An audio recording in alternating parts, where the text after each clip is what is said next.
What do you mean by that? That common sense is a disaster every time? Well, one of the things about alcoholism and addiction is that the symptoms of the illness play out in a whole range of ways, most commonly behaviorally. Yeah. Whether that be in terms of the person's health, in terms of ending up in the hospital. So we attend to the physical symptoms of their alcoholism or addiction. The gastritis, pancreatitis, broken arms, legs, cirrhosis, fatty liver. Okay. Only to make them physically healthy enough to continue to drink and use. We've done nothing to treat the primary illness, the alcoholism or addiction. The same is true on the behavioral side.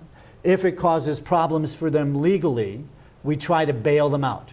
While we may do that in terms of giving them money, covering for them, providing resources, getting them out of trouble. The common sense says if I take away the problem, they won't need to drink or use anymore. Not true. The same is true in terms of financial issues. They're in trouble financially, so we bail them out. The problem doesn't go away. In the workplace, they don't show up, so we cover for them. We lie. We say they're at home, they're sick, they had a doctor's appointment or whatever.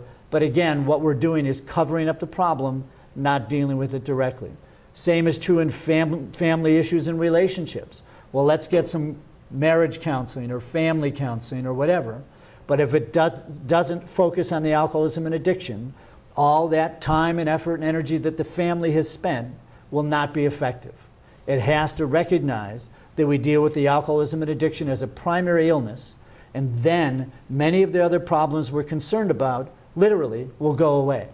Some will remain, and we'll need to focus on them. So what you're saying is that the key thing to focus on when someone has an addiction problem is the addiction problem, not any of the side effects of what's going on because of the addiction, financial problems or homelessness or health problems. The main focus should be on the addiction, because otherwise you won't really be solving the problem.